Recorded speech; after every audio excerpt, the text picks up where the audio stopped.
Hey everybody, Peter Zeihan here, coming to you from Huntington Beach, California. Behind me is the old Huntington Beach refinery. This used to be a major oil-producing zone. In fact, there's still a handful of producing wells across the LA area, with one of the most prolific ones being inside of a mall in Wilshire Boulevard. Never say that the Californians aren't capable of a bit of double dealing.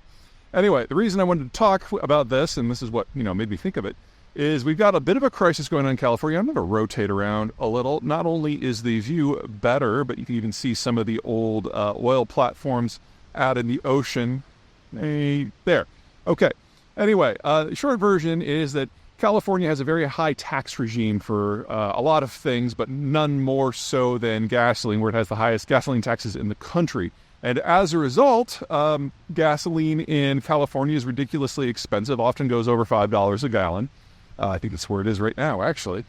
Anyway, there's some other reasons for this, but we'll get into those in time. Bottom line is that the Californians have become inured but angered by very, very high gasoline prices and very, very volatile gasoline prices, and more so than everyone else.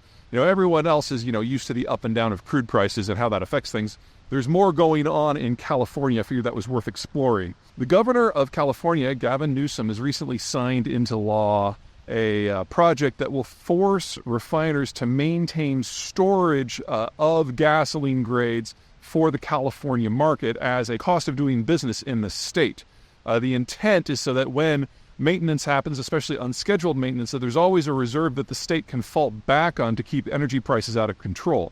Unfortunately, it's going to do the absolute opposite, and the cost of complying with this new regulation, combined with all the other regulations in California on the energy sector, which are already the stiffest in the country, means that a lot of refineries are evaluating whether they even want to stay. And shortly after the new law was signed, Phillips 66, which maintains a refinery near here in Los Angeles, announced that next year will be the final year that their refinery is operating, and they plan to shut down and redirect their efforts to other places, most notably other states. A couple things here. Let's talk about the technicals of why what Newsom and the Democrats here are doing is just a horrible idea. First and foremost, California, in order to control air pollution, has a different formulation from the rest of the country. So any refinery that is producing gasoline or unleaded or whatever else for the California market has to produce a very specific type of fuel that doesn't have a demand anywhere else in the world. And so no refineries outside of the state produce for the state because there's no margin in it for them. So it's just the locals. Second, not every urban center in California has the same regulations. And in the summer, a lot of them have different regulations. So not only do you have to produce a strain that is different for the state as a whole, but when you get into the summer months, you have to produce several different ones. And all of this drives up costs because it reduces scale.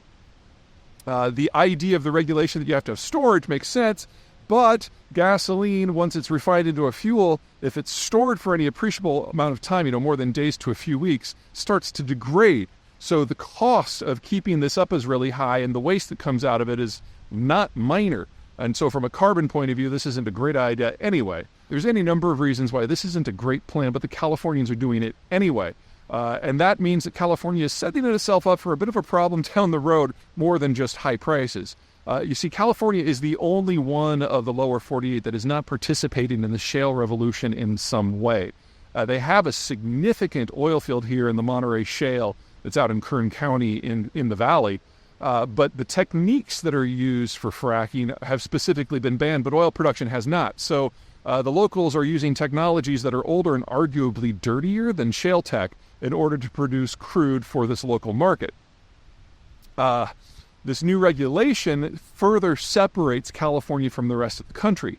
Also keep in mind that the United States is now far and away the world's largest exporter of refined oil product. By the end of this calendar year, we're looking at about 5 million barrels a day of exports of things like gasoline and jet fuel. Obviously, none of that's coming from California.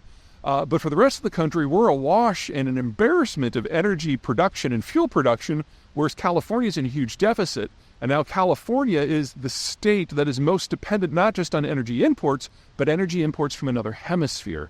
Yes, all the refineries in Louisiana and Texas like to use imported crude, and they mostly use Venezuelan, Mexican, and Canadian, and to a lesser degree, crude grades from the Eastern Hemisphere.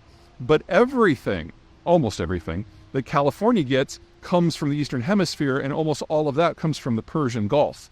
So the next time we have an energy shock, for example, because, I don't know, Israel bombs Iranian oil production and export facilities, and then Iran returns the favor by hitting Saudi Arabia, and we get a global energy crisis, most of the United States is like, whatever. But here in California, they have made themselves uniquely exposed to international shocks while also being uniquely exposed to their own. So one way or the other, we are looking at a significantly darker chapter in California economic history just around the corner, and that's before you consider things going on in Silicon Valley or with the capital market or the general aging of the millennials, all of which are already hitting California pretty hard. So stay tuned. When it gets bad, I'll be back because it'll be cheap.